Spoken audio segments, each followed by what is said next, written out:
bahkan bagian yang pertama ngeten, ketika dulu zaman Kanjeng Nabi itu Kanjeng Nabi pernah didatangi oleh dua sahabat nggih niku Sayyidina Abu Bakar dan juga Sayyidina Umar. Sayyidina Abu Bakar niku nek nanggone kene niku diterangno kan. Sayyidina Abu Bakar niku datang sowan tengene Kanjeng Nabi dengan membawa seluruh hartanya. Terus mari ngono Sayyidina Umar nggawa juga membawa tapi separuh nih. Nah, separuh.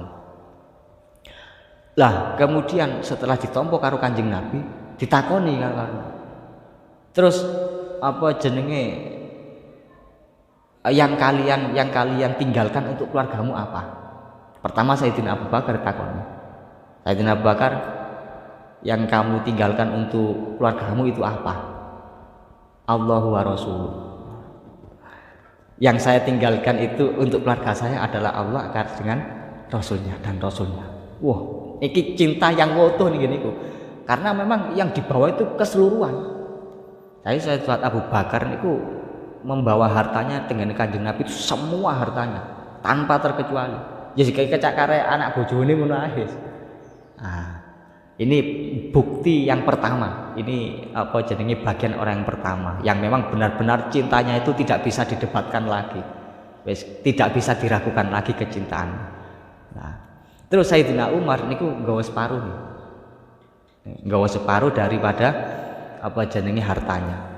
Ditakoni karo Kanjeng Nabi, kemudian harta untuk keluargamu mana?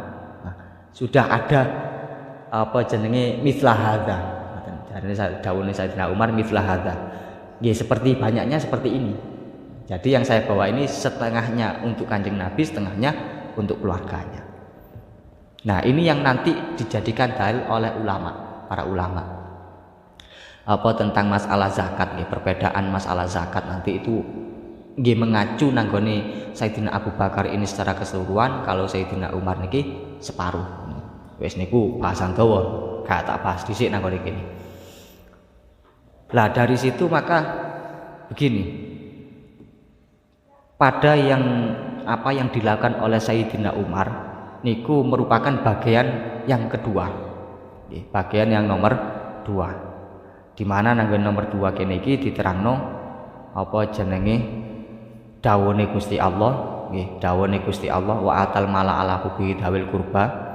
Niku sebagian daripada tabi'in niku mengikuti jejaknya Sayyidina Umar, artinya berpikir seperti pemikirannya Sayyidina Umar niku, karena memang di antara harta-harta yang dimiliki oleh mereka nek umpama niru Sayyidina Abu Bakar iki berarti nanti hanya hanya berlaku pada zakat tok.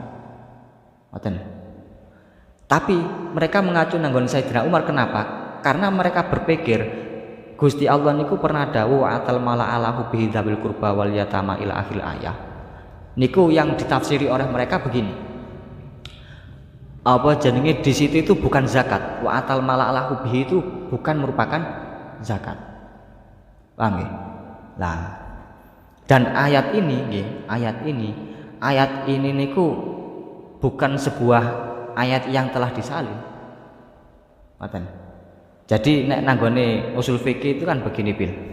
Nang usul fikih itu ada yang namanya nasikh dan mansukh. Nah, fi babin nasakh niku ada yang namanya nasikh dan mansukh. Oke, nek syarat karukune gak tak terangno, pokoknya nasikh dan mansukh. Wis pokoknya salin menyalin.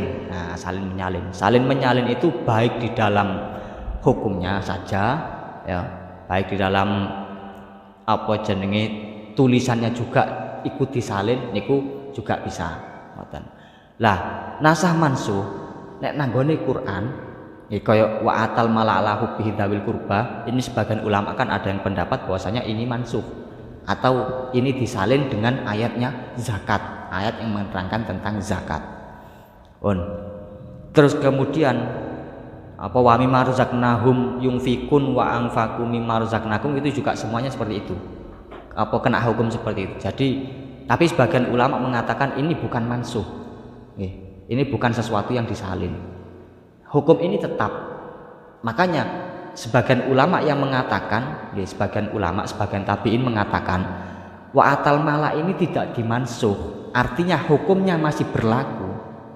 Nah, ini sehingga menimbulkan pendapat ono bondo sing wajib ditokno selain di luar zakat. Nah, iki balik manang nasih mansuh.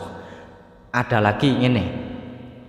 Quran itu hanya bisa disalin oleh ayat Quran yang lain. Paham nggih? Tadi tidak bisa disalin dengan hadis. Nek cara Imam Syafi'i. Kalau cara Imam Baidawi, Imam Baidawi niku berpendapat boleh ayat Quran itu dimansuh dan nasihnya itu merupakan hadis. Tapi hadisnya hadis yang harus mutawatir. Selain hadis itu sahih harus mutawatir. Nah, niku Imam Baidawi, tapi kalau karo sampean kan Imam Syafi'i. Nggih, Imam Syafi'i kalau misalkan kita tidak ahli dalam bidangnya, gak usah atik model-model nasih mansus, gak usah model ya. Nah, ini cuman supaya sekedar pengetahuan buat sampean antara nasih dan mansuh. Nah, terus hadis niku bisa disalin dengan hadis. Nah, dan seterusnya wis nuwun. Ayat Quran niku ada yang memang pernah terjadi satu ketika niku disalin beserta tulisannya. Paham? Jadi nek mau itu kan pembahasanin nasih mansuh itu dalam segi hukum. Ayatnya masih ada, iya toh? Ayatnya masih ada. Hukumnya disalin dengan ayat yang lain.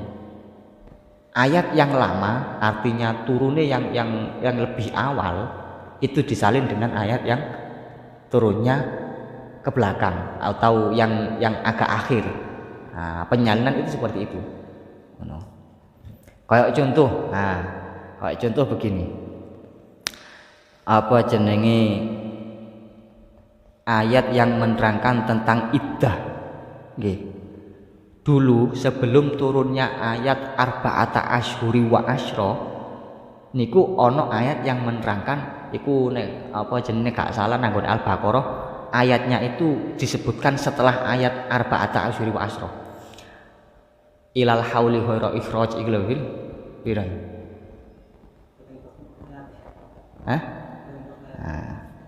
Nah, itu nggih. Aku eling nek nanggone kitab usul fikih ini eling Nazmul Waraqat itu ada di situ. Nggih. Eling ayat itu menunjukkan iddah sadurunge 4 bulan 10 hari itu asale karo Gusti Allah ku iddahe wong sing ditinggal bojone niku adalah 1 tahun. Paham nggih? 1 tahun. Nah, dan ayat itu masih ada tuh nang Quran. Nggih. Ayat itu masih ada. Tapi ayat itu ditetapkan karo Gusti Allah ditetapkan nang Quran, hukumnya tapi tidak digunakan. Paham? Tapi ini bukan berarti terus mari ngono ayat iku gak ono gunane lho. Bukan berarti seperti itu, nggih. Jangan terus mengartikan terus apa gunanya ayat itu loh. Jangan begitu, nggih. Karena setiap ayat niku enten faedah ya. Kalau sampean mengkaji sebelumnya, niku kan ono ceritane to.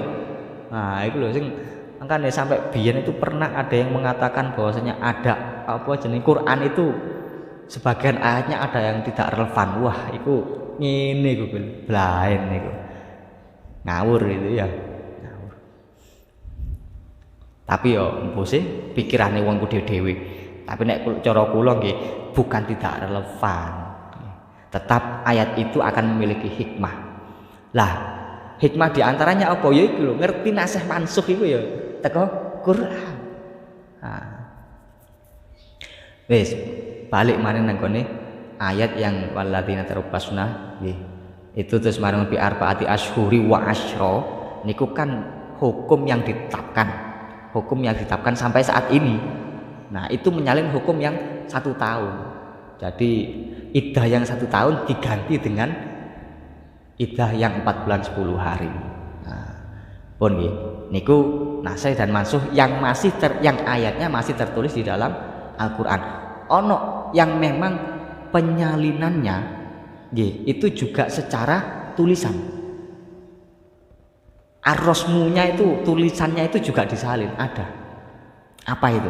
Nah, nanggone surat Nur ayat loro ya sing nerangno azani wazaniatu. Azani wazaniatu dulu itu kalimatnya bukan azani azaniatu. Nggih. Ketika itu kalimatnya itu menggunakan asyaikhu wasyaikhatu. Nggih.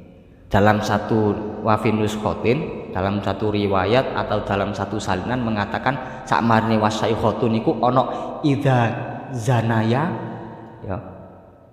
Terus mari ngono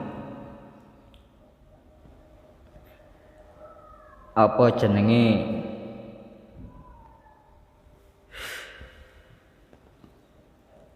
apa sih rek lali rek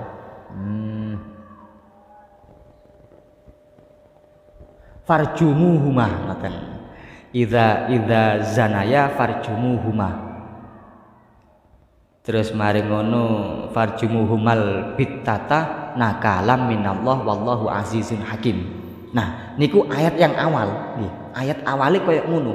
Terus kemudian nggih, ketika Zaid bin Thabit niku di situ ada Sayyidina Umar dalam satu perkumpulan mau menulis mushaf.